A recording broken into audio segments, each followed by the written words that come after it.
A few weeks ago, this was my shredder.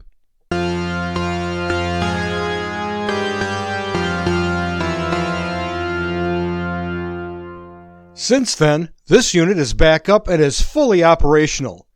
Today we're going to fix the one thing that causes most do-it-yourselfers to give up and toss their shredder in the trash.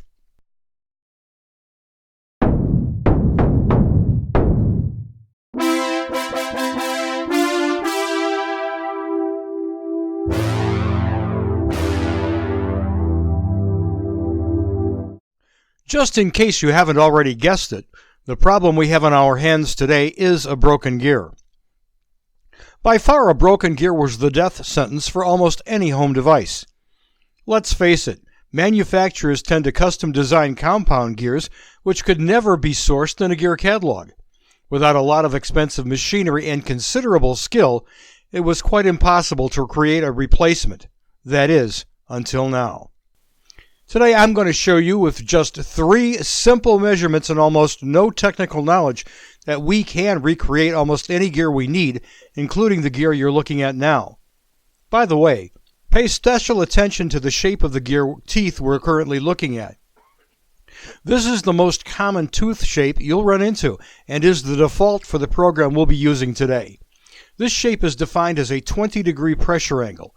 For the moment, you don't need to know what this means, but be aware that this will be a factor in the gear we're trying to recreate.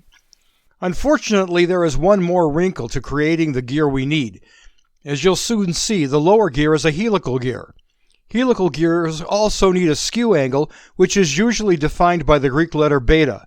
You don't need to know the significance of this, and again, I'll show you how to make this measurement.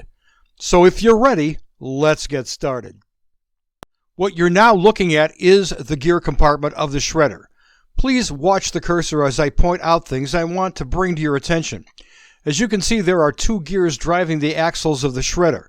While the steel gear is still on its axle, the plastic gear is laying next to its axle on the bottom. What I want you to pay attention to is the shape of the steel gear. The shape of the teeth are different from the last gear we looked at. The base of the tooth is much thicker, while the tip is sharp and pointy. This is a gear with a 30-degree pressure angle. A gear profile like this is useful to make a much stronger tooth at the expense of a greater load on the axle. While it's unnecessary to use this profile for a steel gear, it has to have the same shape as the plastic gear, which is driving it and which is likely needing the extra strength. Indeed, with the exception of the helical gear, every gear in this shredder has a 30-degree pressure angle. By the way, the plastic gear on the right is the broken gear. Again, follow the cursor. As you look closely at the helical part of the gear, there are missing teeth in the extreme upper left part of this gear.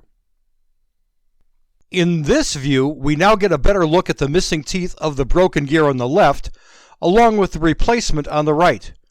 The dirt smudges on the new gear are due to it having already been successfully placed in service and found to be working extremely well. As I said before, most gears will only require 3 measurements. In the case of these gears, you will of course need those as well. To do this, first measure the height of the helical gear. Since we decided not to exactly duplicate the height of the pinion gear, we just needed to measure the overall height of both gears.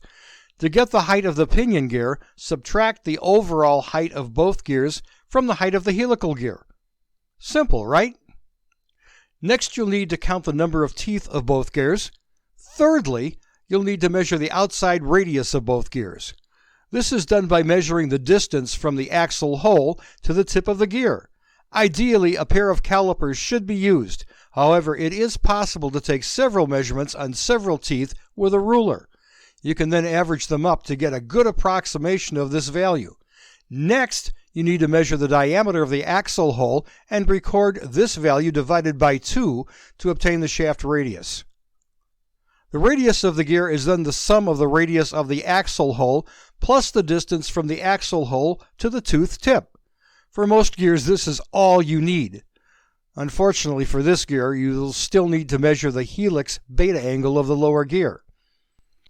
If you're careful, you might be able to make this measurement with a simple drafting protractor. However, I recommend a combination square.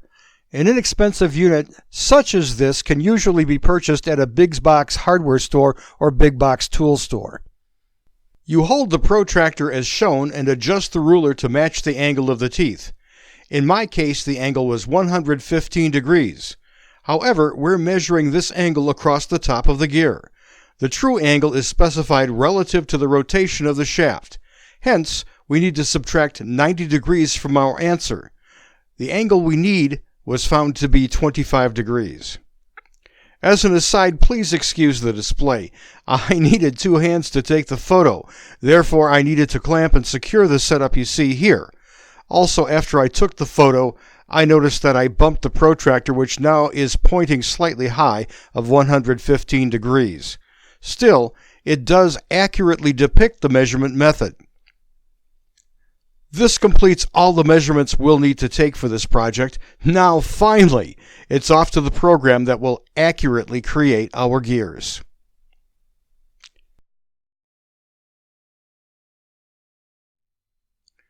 The program you'll need is FreeCAD. Regarding this program, I have some really great news. Everything is free. The version we're using is 0.17. If you don't already have this program, get it. If not for doing this project, you'll surely need it for other projects you'll encounter in the future. To illustrate, let me just show you a few examples of what can be done in FreeCAD. Once you get and start FreeCAD, please don't be blown away with the complexity of this program. True, it is a full-blown parametric CAD program, comparable in many ways to professional programs costing thousands of dollars. However, I'll show you with just a few simple operations that you'll be able to create any gear you may need.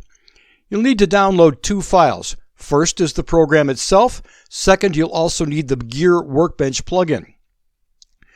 This plugin will do the lion's share of the heavy lifting to create our gear, so please don't skip it.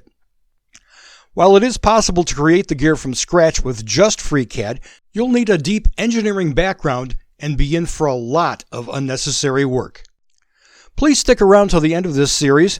Depending on time, I'll either walk you through getting both of these files, or I'll point you to two videos from other YouTubers which will do just that. Above all, don't be concerned which operating system you're using. This program and its additional plugin have versions that run on Windows, Mac OS X, and Linux. In this first part, we've covered quite a bit. First, we determined the problem, made the necessary measurements, and introduced you to FreeCAD. In part 2, I'll show you the easy way to start a project, create the necessary gears, and combine these gears into the final gear assembly. Going into detail here will pay dividends down the road, as you'll be able to create replacement parts for almost any broken appliance you may own. So take a break, and when you're ready, I'll be here to walk you through the creation of your new part.